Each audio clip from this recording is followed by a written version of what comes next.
Stone? Yeah, c'est bon. Pendant l'émission d'Abisso, état de droit, vraiment, Bolim Sabisso, tous les abino, RO, Tamsubino, Bamsuza, Obama, Pobola, la main, Ezali, tous les dans la situation à Matanga, Boyebi, pas ces années d'Abisso, à Londres, à Royaume-Uni, à travers la diaspora, na combat, pour des repères de Abisso, Albert Mukendi, vaillant combattant, Boundeli Mouneni, Yamboka Abisso. Tous les à la salle à Kin 2000.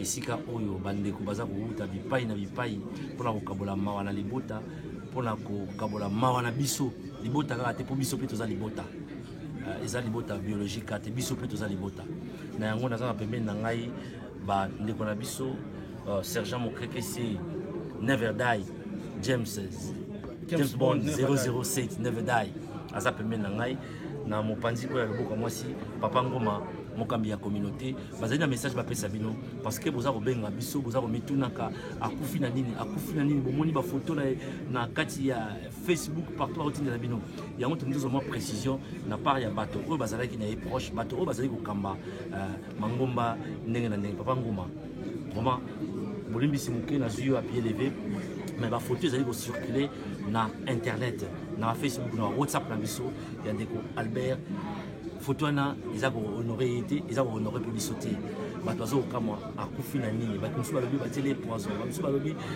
ba betaki ba kutili dusu moko na nini na lingi moi kokota na détail parce que détail ba médecin légiste o ba benga ba corona ni ba opesa biso mais meka opesa biso moi éclaircissement sur décès de biso.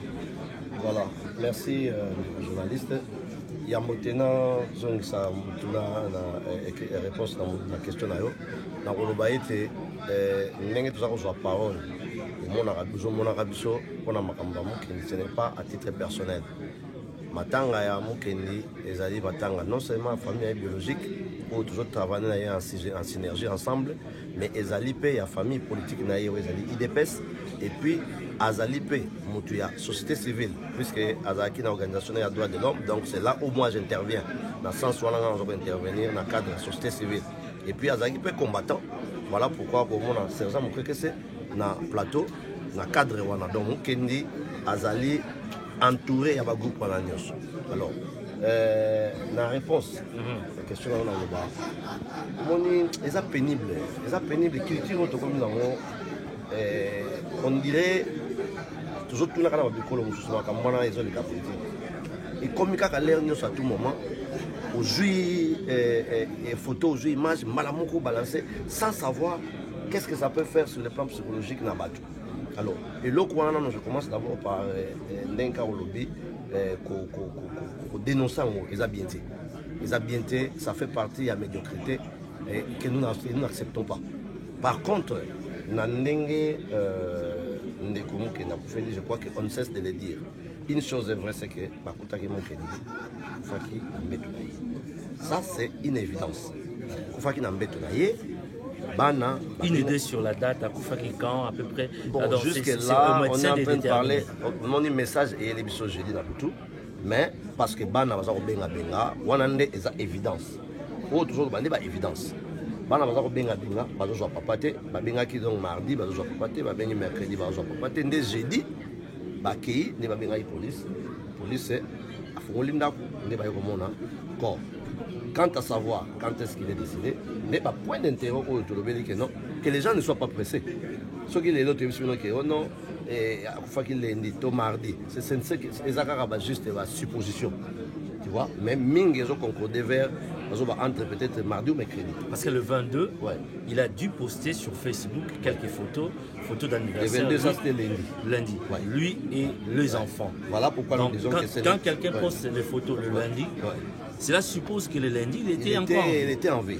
Donc c'est sur ce point-là, évidence, autre pour le moment, il est mort dans sa maison.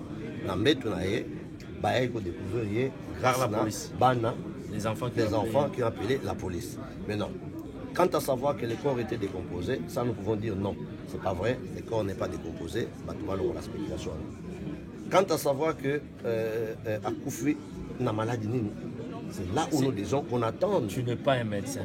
Non seulement je ne suis pas médecin, mais tu regardes où je dois suite. le médecin légiste et puis famille peut ceux qui va ligner après à la fin il y a une investigation par contre on peut savoir son message tout comme peut soit ligner dans ils peuvent garder ça pour eux-mêmes nous sommes là pour regarder la soupe ceux qui est à poison non on va s'acquitter jusqu'à là pour ça l'examen nous ne pouvons pas dire ça mais pour moi je dis dans le niveau tozali tout est permis.